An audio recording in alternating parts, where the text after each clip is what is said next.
Hey guys, in today's video आपको मैं बताने वाला हूँ one of the new YouTuber. आज के इस वीडियो में मैं आपको बताने वाला हूँ मोस्ट इम्पॉर्टेंट चैप्टर्स जेई 2024 के लिए, जिसको आप मिस नहीं कर सकते हैं। अब आपको लगेगा कि मैं भी कोई ऐसे रैंडम चैप्टर्स बता दूंगा जैसे बाकी यूट्यूबर्स बताते हैं, तो बिल्कुल वैसा नहीं बताने वाला हूँ। बेसिकली इंपॉर्टेंट चैप्टर्स ही बताने वाला हूँ, बट इंपॉर्टेंट चैप्टर मैं ऐसे बताने वाला हूँ। ऐसा मैंने 2-4 वीडियो देखे हैं जो अगर आप भी इस टाइम पे देख रहे होंगे, क्योंकि अभी ज़्यादा से ज़्यादा चैप्टर हमारे हुए नहीं है या ड्यू टू सम प्रॉब्लम जैसे बैकलॉग या इन चीज़ों की वजह से अच्छे रिवीजन नहीं हो गए। तो मोस्ट इंपॉर्टेंट चैप्टर जो आप मिस नहीं कर सकते हैं, उन चैप्टर को मैं बताने वाला हूँ। और ये जो मैं चैप्टर्स बताऊंगा वो ऐसे नहीं है कि कोई भी रैंडम चैप्टर्स बताने वाला हूँ। ये चैप्टर्स मैं बताऊंगा।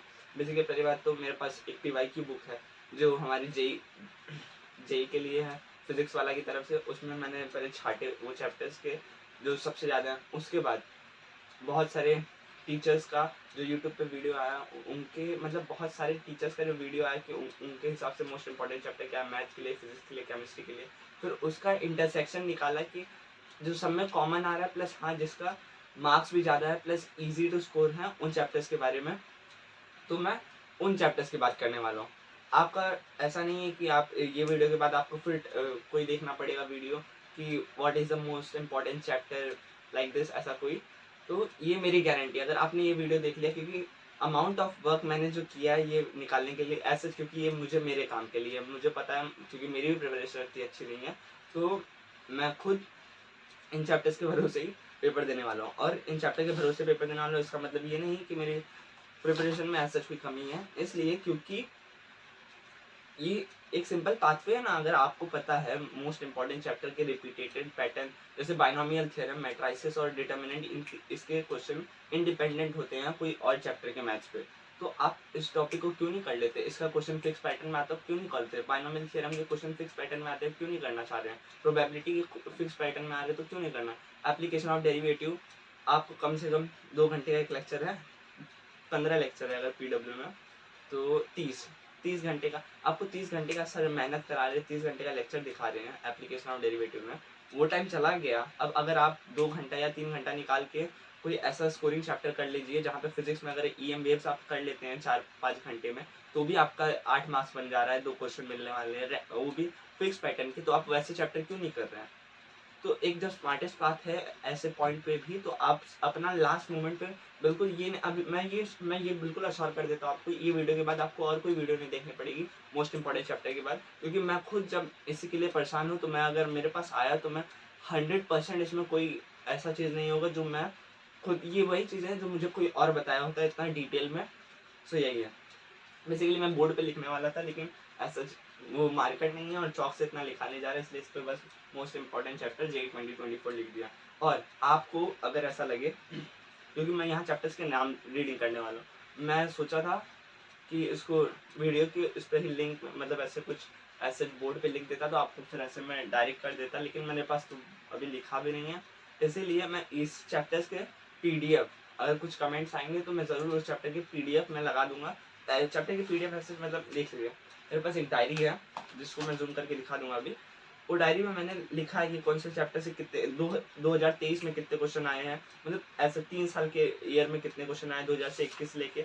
ऐसे केमिस्ट्री का है, केमिस्ट्री में तीनों सेक्शन का है, फिजिक्स के तीनों सेक्शन का है, जैसे इलेक्ट्रॉनिक्स हो गया, इलेक्ट्रोडायनेमिक्स हो गया, मोशन हो गया, ऑप्टिक्स हो गया, इनका। और मैथ्स के अलजेब्रा का हो गया। उसके बाद अलजेब्रा के बाद जो 3D ज्योमेट्री है, कोऑर्डिनेट सिस्टम है, उसके बारे में हो गया, कैलकुलस का हो गया। तो ऐसे में मतलब पूरा चीर फाड़ करके जो इम्पोर्टेंट इस टाइम पे आप मिस नहीं कर सकते, क्योंकि ऐसा 2 साल हमने प्रिपरेशन की है, कुछ ना कुछ तो दिमाग में है।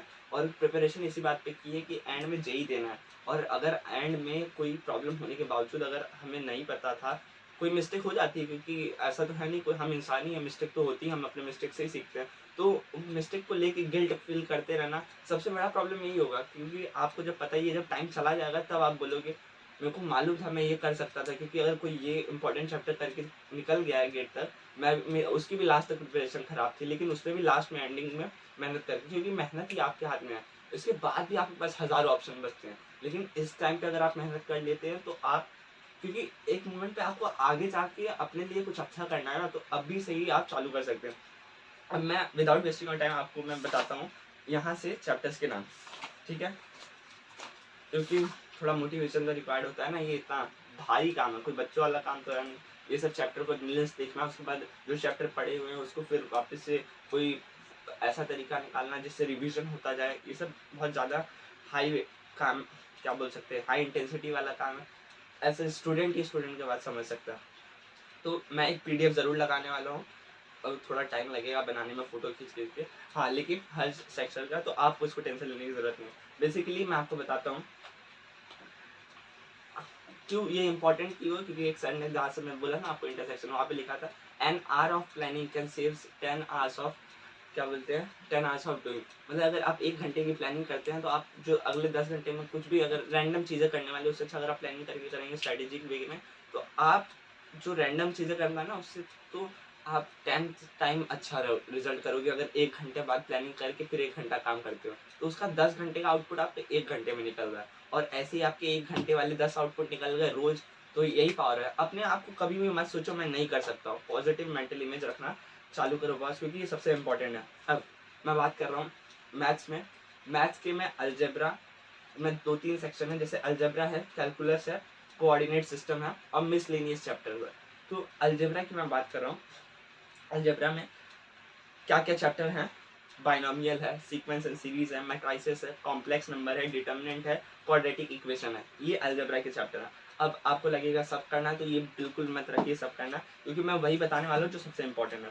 बाइनोमियल थ्योरम अगर आप टिक कर रहे हैं तो बिल्कुल सही है, अगर नहीं कर रहे तो मैं आपको PDF दे दूंगा, वहाँ से बस आपको अपनी बुक में कॉपी पेस्ट करना है या PDF अपने मोबाइल में रखना है, और भाई लिख लेना यार। 2 महीने बचे हैं, क्योंकि 2 महीने नहीं बचे, आपके पास सेकेंड अटेम्प्ट भी है, और ये चैप्टर आपको, अब ऐसा है ना, अगर आप ये चैप्टर प्रैक्टिस करो रिपीट टाइम, अब ज़्यादा फुल सिलेबस कंप्लीट नहीं कर रहे हो, अगर आपको समझ आ रहा है, आप मोस्ट इंपॉर्टेंट चैप्टर कर रहे हो, और उसके हर क्वेश्चन डिफिकल्ट ईजी, चाहे जैसे क्वेश्चन बन रहे हैं, डिफिकल्ट क्वेश्चन तो कम ही बनते हैं, 60% पेपर जो रहता है ईजी रहता है ऑलमोस्ट। तो आपको क्या करना है, ये चैप्टर का जब हाइट वेटेज है, आपको फुल सिलेबस के पीछे नहीं भागना है। ये चैप्टर जो मैं आपको बता रहा हूँ उसमें रिपीटेड क्वेश्चंस सॉल्व करते जाना है। 2022 से लेकर 2023 तक का बस डाटा है। बाइनोमियल थ्योरम में 71 क्वेश्चन है। कैलकुलस अलजेब्रा में सबसे important chapter binomial theorem. Sequence and series independent chapter है। मैट्रिसेस इंडिपेंडेंट चैप्टर है। डिटर्मिनेंट अलग है, लेकिन वो भी मोस्ट इंपॉर्टेंट चैप्टर है। मतलब मैट्रिसेस एंड डिटर्मिनेंट साथ ही में पढ़ाते हैं मास्टर लोग, लेकिन अगर आप ये दोनों कर लेते हो तो ऑलमोस्ट आपको कितने क्वेश्चन मिलते हैं बाइनोमियल में, आपको एक साल में 29 शिफ्ट होते हैं, उसमें 77 क्वेश्चन आया था, ऑलमोस्ट 2 क्वेश्चन एक शिफ्ट में। सीक्वेंस एंड सीरीज 2 से 3 क्वेश्चन एक शिफ्ट में। मैट्रिसेस का ऑलमोस्ट 2 क्वेश्चन। डिटरमिनेंट का 36 क्वेश्चन आया था एक साल के रेंज में, मतलब एक क्वेश्चन तो आपके शिफ्ट में मिल सकता है। मैं फिर बता रहा हूँ, binomial, sequence and series, matrices, complex number को छोड़ो, क्वाड्रेटिक इक्वेशन भी मैं लास्ट में रखा हूँ कॉम्प्लेक्स नंबर, क्योंकि कॉम्प्लेक्स नंबर में कुछ चीज़ें ऐसे जो रिपीट होते हैं तो आप ट्राई कर सकते हैं, लेकिन ये 4 चीज़ें जैसे रिवीजन हो जाएंगे, बाइनोमियल, सीक्वेंस, मैट्रिसेस और डिटर्मिनेंट, आप उसके बाद फिर अलजेब्रा के जैसे कॉम्प्लेक्स और क्वाड्रेटिक पे जा सकते हैं। लेकिन ये ऐसा पूरा मैथ्स का जब हो जाएगा तब जाना है। उसके बाद मैं कैलकुलस पे आता हूँ। Function is the most important chapter. मैं उम्मीद करता हूँ भाई आपका हो गया होगा फंक्शन, क्योंकि फंक्शन में बहुत सारी बेसिक चीज़ें होती हैं, और यहाँ तक आए हो तो हो गया होगा, नहीं आए हो तो कोई 1 शॉट लेक्चर देख लो जहाँ पे मास्टर बता रहा है कि सबसे इंपॉर्टेंट चीज़ें क्या है, और उसको ख़त्म करो। फिर उसके बाद indefinite integration plus definite integration, बहुत ज़्यादा हाई वेटेज है। फिर डिफरेंशियल इक्वेशन, 1 से 2 क्वेश्चन फंक्शन के दिखते हैं, 2 क्वेश्चन इंडेफिनाइट इंटीग्रेशन के दिखते हैं, जिसमें इंडेफिनाइट और डेफिनाइट दोनों है। लिमिट्स यहाँ पे एकदम मैं लोएस्ट प्रायोरिटी पे रख रहा हूँ। डिफरेंशियल इक्वेशन के 2 क्वेश्चन आपको देखने मिल जाएंगे। और उसके बाद एरिया अंडर कर्व के 46 क्वेश्चन पूछे गए, तो ऑलमोस्ट एक क्वेश्चन आपको पूछा जाएगा। कैलकुलस का पार्ट खत्म, कोऑर्डिनेट पे आ रहा हूँ। स्ट्रेट लाइंस और सर्कल्स, पैराबोला, इलिप्स, हाइपरबोला, ये 3 चीज़ आप छोड़ सकते हैं, स्ट्रेट लाइन और सर्कल्स, क्योंकि इसके एक एक क्वेश्चन देखने मिल सकते हैं। बड़ा चैप्टर है, ज़रूरी नहीं है करना है। आप अलजेब्रा कितने सारे कर लिए, कैलकुलस कितना कर लिया, उसके बाद अब मिसलेनियस पे मेरा ध्यान दीजिए। मिसलेनियस में 3D है, वेक्टर है, प्रोबेबिलिटी है, PNC है, ट्रिग्नोमेट्री और ट्रिग्नोमेट्रिक इक्वेशन है। मिसलेनियस में आपको 3D ज्योमेट्री करके जाना है, वेक्टर 3D करके जाना है, प्रोबेबिलिटी करके जाना है और PNC करके जाना है। ट्रिग्नोमेट्रिक इक्वेशन से 12 क्वेश्चन या मतलब पर्टिकुलर टॉपिक पे आपको छोटी बेसिक ट्रिग्नोमेट्री आती है तो कर लोगे, ऐसा नहीं है कि आपको ट्रिग्नोमेट्री नहीं आता। जो 10th की ट्रिग्नोमेट्री है उसी में थोड़े और ज़्यादा 2-4 फॉर्मूला और वो आप क्वेश्चन प्रैक्टिस करोगे तो आप समझ जाओगे किस तरीके के क्वेश्चन पूछते हैं, क्योंकि ट्रिग्नोमेट्री एक अलग चैप्टर है, उसके अंदर भी ऐसे उसका डिफरेंट टाइप्स ऑफ क्वेश्चन पूछते हैं, एंगल्स का है, कॉम्प्लेक्स एंगल, बहुत सारी चीज़ें हैं, तो उसको वो पार्ट को आप छोड़ सकते हो क्योंकि इससे ज़्यादा क्वेश्चन पूछा नहीं गया। फिर अब मैं केमिस्ट्री के सेक्शन पे आ रहा हूँ। भाई मैथ्स खत्म हो चुका है। केमिस्ट्री में फिजिकल का सेक्शन है, मोल कंसेप्ट पे एक question, mole concept, structure of atom, thermodynamic chemistry, dilute solution और इलेक्ट्रोकेमिस्ट्री, ये फिजिकल का पार्ट है। इसको आप कर लोगे। आपको 22 से 23 क्वेश्चन पूछा गया था एक साल में, 2022 से 2023 में।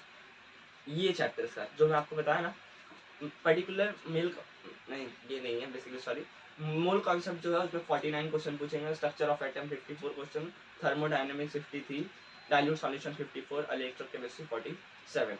ऑर्गेनिक केमिस्ट्री की बात करता हूँ, GOC, hydrocarbons, alcohol, phenol, ether, तीसरा चैप्टर। हेलोकेन्स मैंने नहीं लिया क्योंकि है ही नहीं भाई, 35 क्वेश्चन आया और अल्कोहल से 51 आया, अमीन से 47 क्वेश्चन आया, ऑलमोस्ट अल्कोहल फिनॉल्स के पास। एल्डिहाइड भी मैंने नहीं लिया, बायोमोलिक्यूल्स भी नहीं लिया क्योंकि उससे 44 क्वेश्चन आया, उसको छोड़ो। इनऑर्गेनिक केमिस्ट्री में बस आप कोऑर्डिनेशन केमिस्ट्री नहीं मिस कर सकते हैं, लेकिन केमिकल बॉन्डिंग भी यहाँ पे आएगा क्योंकि उसके ऐसे बहुत सारे इंपॉर्टेंट टॉपिक्स पढ़ते हैं। केमिकल बॉन्डिंग का भी आप वन शॉट देखना। दैट्स इट, खत्म। केमिस्ट्री भी हो गया। अब मैं फिजिक्स के पार्ट पे आ रहा हूँ। फिजिक्स में जो मैकेनिक्स और हीट का पार्ट है उसमें आपको यूनिट्स एंड डायमेंशन के 19 क्वेश्चन देखने हैं, लेकिन एक वन शॉट में खत्म हो जाएगा तो ये चैप्टर करना है। नॉट एज इम्पॉर्टेंट बट इतना लो भी नहीं है। काइनेमेटिक्स 1D और 2D बहुत इंपॉर्टेंट है। वर्क और energy, NLM friction avoided, work और एनर्जी 51 क्वेश्चन मिले, 1 से 2 क्वेश्चन आपके सिर्फ पे मिलेंगे। ग्रेविटेशन टोटल 34 क्वेश्चन, 39 क्वेश्चन है, कितने 2023 में 1 से 2 क्वेश्चन आपके सिर्फ पे मिल सकते हैं। केटीजी एंड थर्मोडायनेमिक्स भाई 42 क्वेश्चन है, 2 से 3 क्वेश्चन आपके सिर्फ पे मिल सकते हैं। इलेक्ट्रोमैग्नेटिज्म में करंट इलेक्ट्रिसिटी आपको करना है, इलेक्ट्रोस्टैटिक एंड कैपेसिटेंस करना है, मैग्नेटिक फील्ड, दैट्स इट। उसके बाद अगर आपको टाइम मिले तो ईएमआई करो, अल्टरनेटिंग करंट आप छोड़ सकते हो। उसके बाद ऑप्टिक्स एंड मॉडर्न फिजिक्स में री ऑप्टिक्स करना है, इसके 1 से 2 क्वेश्चन मिल सकते हैं। मॉडर्न फिजिक्स करना है, 2 से 3 क्वेश्चन आपको मिल सकते हैं, इसको छोड़ना नहीं है। और लास्ट फिजिक्स का ऑसिलेशन करना। अब यहाँ ये रहे वेटेज। अब आपको क्या करना है बताना। भाई मैंने आपको चैप्टर बता दिया। आपको एक जो मैंने अभी जल्दी में एक वीडियो देखा है, एक रैंडम यूट्यूबर कौन था, कोई टीचर का भी नाम नहीं याद आ रहा, उन्होंने क्या बोला है, ऐसा नहीं होता है कि आपने कोई चैप्टर नहीं पढ़ा है, 10th में पढ़ा होगा, 11th में बस वही 1-2 सीढ़ी और आ गया ना, तो आपको जो चैप्टर्स मैंने बताया हाई वेटेज वाले, उसको पीडीएफ से निकालना है और हाई वेटेज वाले चैप्टर को कैसे सॉल्व करना है। कुछ चैप्टर से आप फैमिलियर हो, कुछ चैप्टर से अनफैमिलियर हो, हाई वेटेज की बात करो, और कुछ एकदम नहीं हुआ। तो जो फैमिलियर है उसके आपको आदत छोड़नी नहीं है, उसका प्रैक्टिस चालू रखना है, उसका रिवीजन कर दो क्योंकि उससे मतलब फैमिलियरिटी और बढ़ते जाएगी, क्योंकि वो वाला अगर हाई वेटेज है प्लस आप फैमिलियर हो तो भाई उसको छोड़ ही नहीं सकते। प्लस जैसे अगर लो वेटेज में कोई चीज़ें आ रही हैं और जिसको आप नहीं जानते हो तो वो चैप्टर कभी, जो लो वेटेज है और अनफैमिलियर है उसको हाथ नहीं लगाना। High weightage unfamiliar, high weightage familiar, इसी पे आपको दोनों पे अपनी पकड़ बनानी है, क्योंकि भाई 150 मार्क्स अचीव करना है, कितना कैसा काम हो तो मैं अभी अचीव करके दिखाता हूँ, पता नहीं हार्ड है कीजिए। हाँ लेकिन ये चैप्टर मैं करके जा रहा हूँ और मेरा भी पूरा है कि जो मेरी बाउंड्री रहेगी खेलने वाले जिन चैप्टर में फिजिक्स केमिस्ट्री मैथ्स है, तो मैं इन चैप्टर के साथ इसी तरफ से खेलने वाला हूँ। आप भी अगर अभी तक मैं स्टार्ट किया ब्रो, अभी भी टाइम नहीं है, आपके पास एक अटैम्प्ट है, आप जब भी देख लो, आप जनवरी वाला अटैम्प्ट है, उसके बाद आपके पास आपने पढ़ा है 12, जब आपका सेकेंड अटैम्प्ट है, और उसके बाद तो बहुत सारी अपॉर्चुनिटीज है लाइफ में भाई। बट कोई भी अगर आपको अभी अपॉर्चुनिटी मिली है तो उसको छोड़ना बिल्कुल नहीं है, उस पर ऐसा अटैक करो, ऐसा अटैक करो। दैट्स इट ब्रदर, आपसे मिलते हैं अगले वीडियो में।